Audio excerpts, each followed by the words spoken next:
O que é uma recuperação de créditos tributários? Né? Que tem a ver, que é exatamente isso que a gente está falando, é uma repetição do indébito. Alguém pagou um determinado valor a título de tributo, foi cobrado, pagou aquele valor a título de tributo, só que esse valor estava errado. Era maior que o devido ou ele era completamente indevido. Desse valor, então, que a pessoa pagou a mais, pagou indevidamente, ela tem o prazo de 5 anos para pedir de volta, para fazer essa repetição do indébito tributário. Né? Só que qual é o caminho para fazer isso? Então aí é que vem o ponto da questão, né? Me diz aqui depois, se você nunca ficou, diz aqui nos comentários até para mim, você já teve alguma situação em que você ficou em dúvida sobre qual medida adotar? Né? Porque eu acho que é impossível alguém nunca ter ficado com dúvida disso daí, mesmo os mais experientes. Porque nós temos que examinar vários pontos, várias particularidades.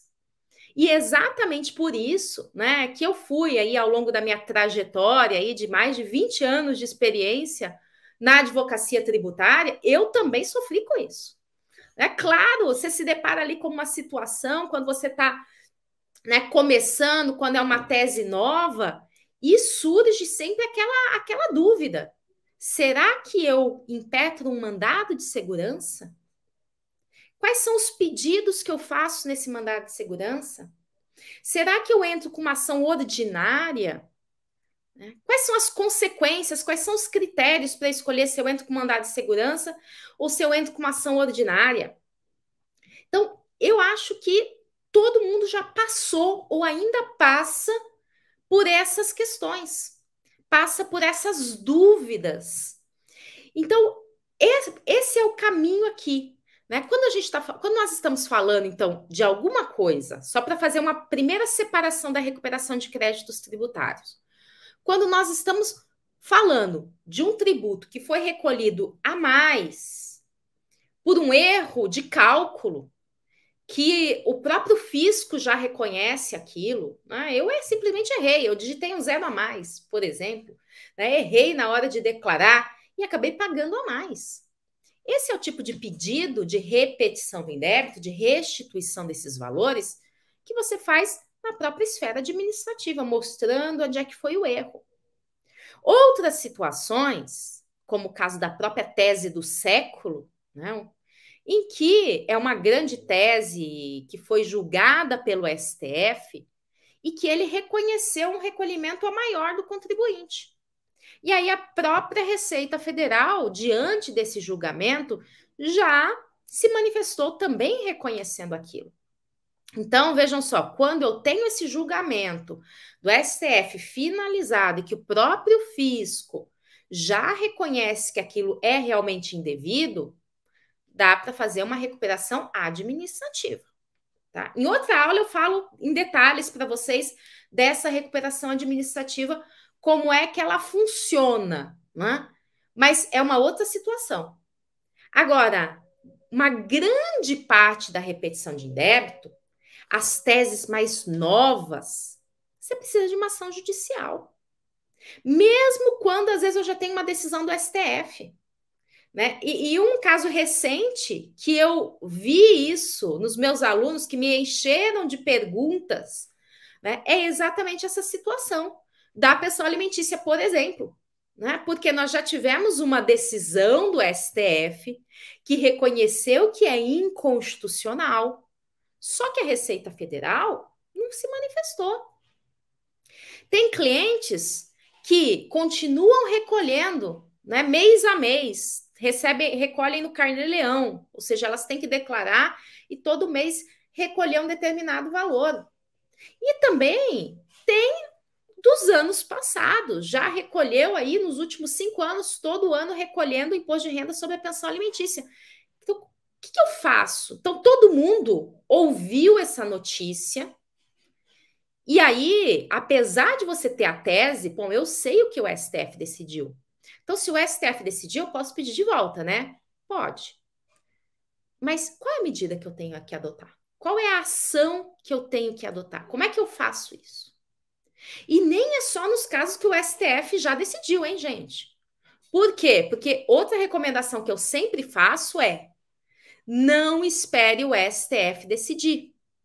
Nesse caso da pensão alimentícia, ela ainda não transitou em julgado, né? Não teve, assim, um encerramento definitivo. Pode ter embargos de declaração por parte da Fazenda Nacional e etc. Mas não modulou efeitos, pelo menos não até agora. Mas é muito comum o STF, quando julga alguma coisa inconstitucional, modular efeitos. Né? E em outras situações nem vai chegar no STF, porque não é uma matéria de constitucionalidade, é uma matéria de legalidade apenas. Chega só até o STJ, como é o caso da tese do limite de 20 salários mínimos das contribuições do Sistema S, das contribuições de terceiros. Então, uma primeira ressalva já que eu sempre coloco é: não fique esperando o STF ou o STJ julgar. Conscientize o seu cliente de que quanto antes ele entrar com a ação, mais valores ele vai ter para recuperar. Né? Porque você pode recuperar os últimos 5 anos desde que você entrou com a ação ali. Então, nós escutamos essas teses, aí você vê, não, tem a tese do ITBI, né? O contribuinte recolheu o valor do ITBI maior do que o devido. Tem o do ICMS na transferência de mercadoria para o mesmo titular, recolheu mais que o devido. Tem de PIS e COFINS, né? Uma série de discussões aí de PIS e COFINS, exclusão do ISS, da base de cálculo do PIS e COFINS. Tem muitas teses tributárias, assim. Só para a gente falar das principais teses tributárias, pelo menos 30 teses tributárias a gente consegue relacionar como sendo assim as mais conhecidas, as principais. Isso sem falar em outras que tantas que surgem por aí. Só que aí é que vem o pulo do gato. Se nada adianta você ficar sabendo de uma tese tributária, se você não souber como efetivamente colocar em prática essa tese. Esse, inclusive, é o grande problema da maior parte dos cursos, inclusive dos cursos de pós-graduação, que você vai lá, estuda profundamente todos os tributos, só que tudo bem, eu sei de cabo a rabo o PIS e COFINS. Eu sei sobre o que ele incide, qual que é a base de cálculo, né? Quais são os créditos, etc. Mas quando eu vou entrar com ação judicial, eu falo assim: e agora?